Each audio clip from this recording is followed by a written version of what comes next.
Good day everyone. As for this critic activity, I just would like to address two things, which is my thought about the motion and how the speakers delivered their sides.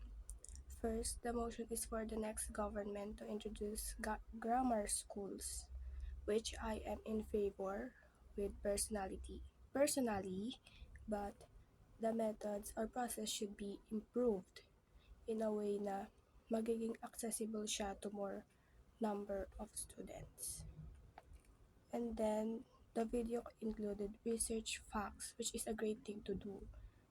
And speakers delivered their opinions, which I liked, but Harriet, I liked about Harriet is that may background siya sa field na yon, which is nag-interview siya. Tinanong niya yung mga students and parents na involved sa mga ganong grammar schools. And then, hindi lang siya yung nag-reference sa mga studies. Kasi nga, gumamit din siya ng experience niya dun sa pakikipag-interview. Ano yung mga napulot niyang thoughts ng students dun. And then, ayun yung nagpabuo ng stand niya kaya maganda siya. Kaso, she surpassed the time kahit na it is to deliver her thoughts enough. It is a debate and there are rules. But overall, I like her stand po.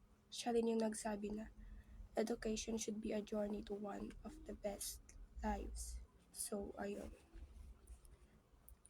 So si Mary naman po, she thinks that Harriet is ranting and is disgraceful, that all what Harriet speaks is a fairy tale.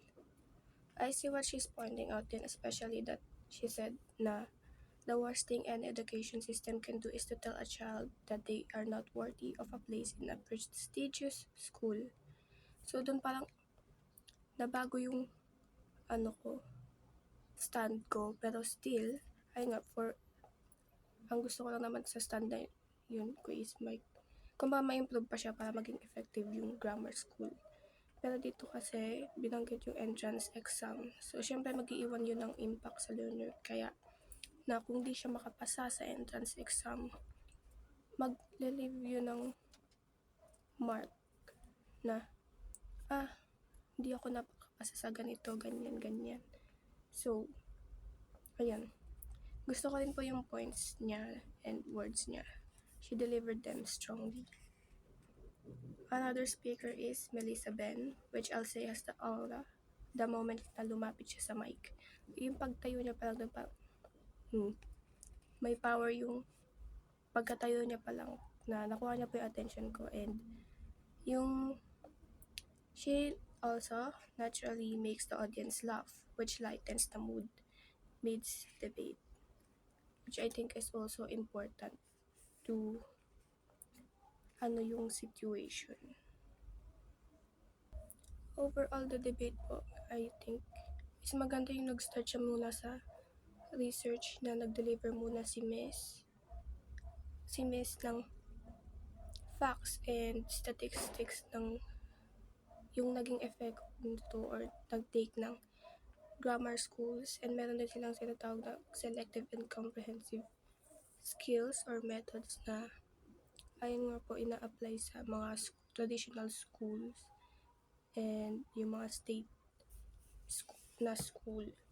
And then, each speaker has 7 minutes, which is, I think, enough na rin naman po since na-deliver naman po nila yung message nila, except kay Harriet nga po na nag-request pa po siya ng parang more time to deliver her speech, which is, ayun nga po, for better understanding, but it's a debate and there are rules.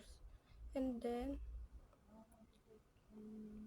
maganda rin po yung parang pagsasalita nila, may talaga sa boses nila, may power na inaano yung message nila, kung ano yung pinaka point ng message nila na deliver nila yan sa tone nila.